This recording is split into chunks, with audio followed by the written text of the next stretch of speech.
SCHD 재조정이 완료되었습니다. 치킨알파닷컴 2024년 3월 18일 SCHD는 23개 주식을 교체하여 새롭게 구성되고 재조정되었습니다. 브로드컴과 머크가 빠지고 브리스톨 마이어스 스킵이 편입되었습니다.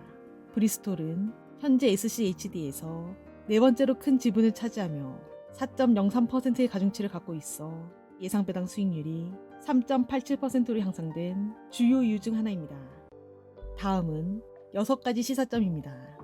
첫 번째, SCHD의 5년 베타값은 0.91로 안정적으로 유지되고 있으며 시장 전체에 비해 변동성이 낮다는 것을 의미합니다. 즉, 위험이 더 적고 큰 손실을 본 경우도 더 드물다는 뜻입니다.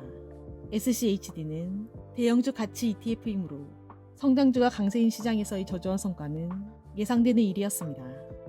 두 번째, SCHD의 가중평균 시가총액은 1660억 달러에서 1240억 달러로 감소했습니다. 이는 다른 대형주 ETF에 비해 상대적으로 낮습니다. 세 번째, 배당 소득을 선호하는 투자자들은 SCHD의 배당 수익률이 3.62%에서 3.93%로 증가한 것을 기뻐할 것입니다.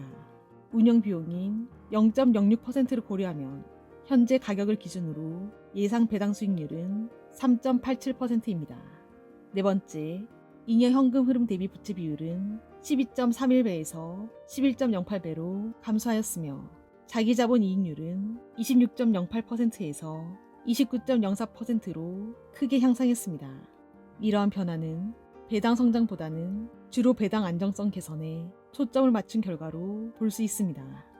다섯 번째, SCHD의 1년 주당 순이익 성장률 예측이 0.97%에서 마이너스 1.06%로 떨어졌으며 매출 성장률도 감소했습니다. 이런 성장의 둔화는 여러 번 지적되었는데 이번 결과 역시 다소 실망스럽습니다.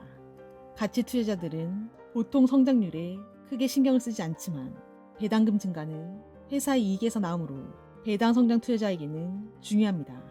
회사가 비용 절감을 지속하지 않으면 이익 증가를 위해 매출이 상승해야 합니다. 따라서 앞으로 강한 배당 성장이 계속될 것이라는 기대하기는 어렵습니다.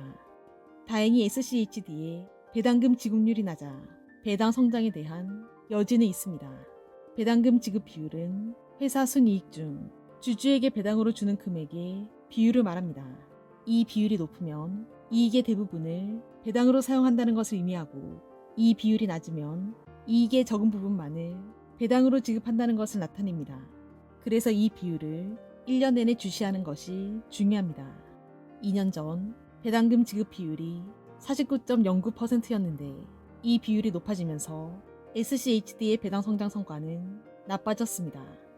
여섯 번째, SCHD의 지난 1년 매출 성장률은 마이너스 3.80%이고 지난 3년 평균은 9.76%였습니다. 이는 2021년부터 2022년 사이의 평균 성장률이 17.25%에서 지난해 20% 이상 하락했다는 의미입니다.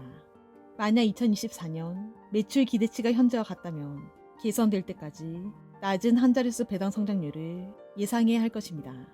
결과적으로 이번 SCHD의 재조정으로 인해 잉여 현금 흐름 대비 부채 비율은 1포인트 감소하고 자기자본 이익률은 3% 개선되었으며 배당 지급 비율은 12% 줄어들었습니다. SCHD의 배당금 안정성을 높이는 긍정적인 발전입니다. 그러나 안타깝게도 매출과 주당 순이익 증가율은 더욱 낮아졌습니다. 따라서 높은 배당 성장을 계속 제공하면서도 총 배당 수익률에 부정적인 영향을 주지 않을 수 있는지 주의 깊게 지켜볼 필요가 있습니다. 더 자세한 내용은 더보기란에 있는 링크 주소를 참고해 주시길 바랍니다. 구독과 좋아요로 부유한 책방으로 입장하세요. 감사합니다.